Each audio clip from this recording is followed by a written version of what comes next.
ఏపీపై మోంతా తుఫాన్ పంజా విసిరింది. రావడం విపత్సం సృష్టిస్తోంది. ఓవైపు భీకర గాలులు, మరోవైపు భారీ వర్షాలతో తుఫాన్ ప్రభావిత ప్రాంతాలు గజగజ వణికిపోతున్నాయి. భారీ వర్షాలతో కోనసీమ, కాకినాడ, ప్రకాశం, బాపట్ల, నెల్లూరు జిల్లాలు అతలాకుతలమవుతున్నాయి. ఇప్పటికీ ప్రాంతాల్లో జోరు వానలు కురుస్తున్నాయి. గాలుల ఉధృతికి చెట్లు విరిగి పడుతున్నాయి. కరెంటు స్తంభాలు నేల కూలుతున్నాయి. కొన్ని చోట్ల సెల్ ఫోన్ టవర్స్ కూడా నేల కొరిగాయి. కమ్యూనికేషన్ వ్యవస్థ దెబ్బతింది. ఎక్కడ చూసినా బీభత్సమే.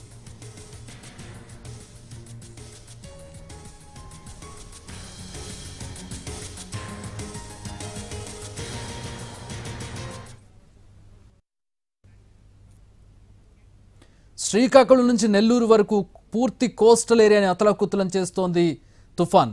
మోంథాన్ తుఫాన్ ఎఫెక్ట్ ఏ విధంగా ఉంది? అటు వైజాగ్లో పరిస్థితి ఏ విధంగా ఉంది? ఇక్కడ ప్రకాశంలో పరిస్థితి ఎట్లా ఉంది?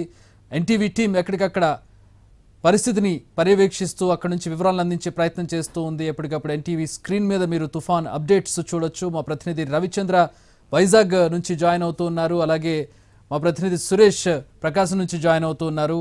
ముందుగా వైజాగ్ రవిచంద్ర దగ్గరికి వెళ్దాం. పరిస్థితి ఎట్లా ఉంది రవి? ఫోర్కాస్ట్ ఏంటి? ఏం చెప్తూ ఉన్నారు?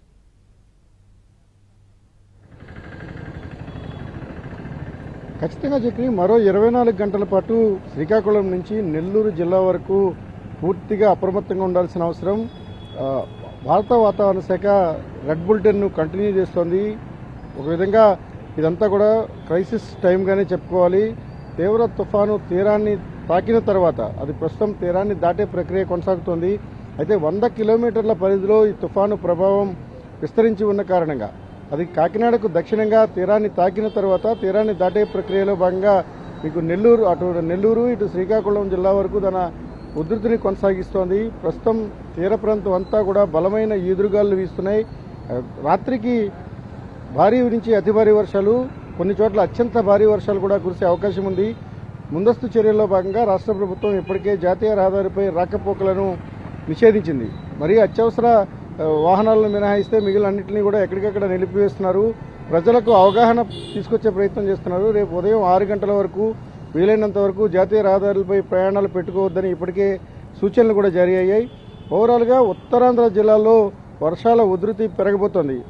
తీవ్ర తుఫాను తీరాన్ని దాటిన తర్వాత దాని గమనం ఎన్ని గంటల పాటు అది తీవ్ర తుఫానుగా భూ ఉపరితలంపై కొనసాగుతుందనేది ఇప్పుడు చాలా కీలకం. అది భూ ఉపరితలంపై తీవ్ర తుఫానుగా తర్వాత తుఫానుగా వాయుగుండంగా మారే కొద్దీ కూడా దాని వర్షాల ఉధృతి కొనసాగబోతోంది. కాబట్టి వచ్చే 24 గంటలు ఖచ్చితంగా సివియర్ సైక్లోనిక్ స్ట్రామ్ ప్రభావం ఉత్తరాంధ్ర పైన, దక్షిణ కోస్తా జిల్లాలపైన చాలా స్పష్టంగా ఉండబోతోంది. రాయలసీమలో కూడా అనేక జిల్లాల్లో ఇప్పుడు ఇదే వాతావరణం.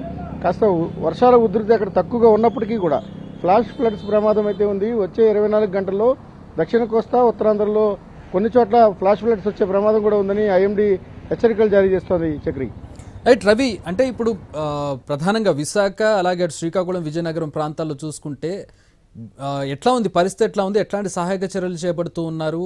తీరం దాటుతూ ఉంది. ఇప్పుడు దాటే సమయం దాటిన తర్వాత 24 గంటల పాటు చాలా తీవ్రంగా ఉంటుంది పరిస్థితి. అంటే దిస్ ఈజ్ సూపర్ సైక్లోన్గా మనం చెప్పుకుంటూ ఉన్నాం. ఏంటి పరిస్థితి? విశాఖ కావచ్చు, శ్రీకాకుళం, ఉత్తరాంధ్ర పరిస్థితి ఎట్లా ఉంది?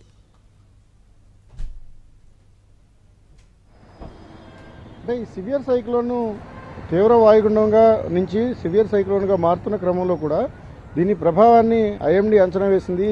అనకాపల్లి జిల్లా నుంచి ఆల్మోస్ట్ మీకు నెల్లూరు జిల్లా వరకు కూడా దాని ప్రభావం ఉంటుందనేది ముందు నుంచి కూడా అంచనాలు ఉన్నాయి. ఈ క్రమంలోనే ఇటు శ్రీకాకుళం నుంచి విశాఖపట్నం వరకు ఉన్న ఎక్కడైతే భారీ వర్షాలు ఉంటాయి తప్ప ఇక్కడ గాలుల ఉధృతి పెద్దగా ఉండే ఆస్కారం లేదు. అనకాపల్లి నుంచి నెల్లూరు జిల్లా వరకు దాని తీవ్రత చాలా ఎక్కువగా ఉంటుందన్న అంచనాలు అయితే మొదటి నుంచి ఉన్నాయి. అందుకనే పెద్ద ఎత్తున ఎలక్ట్రికల్ పోల్స్ కావచ్చు, డిప్లాయ్మెంట్స్ కూడా ఇక్కడే జరిగినాయి. అనకాపల్లిలోనే వాటిలన్నింటినీ సంసిద్ధం చేసుకుని ప్రభుత్వం రెడీగా ఉంది.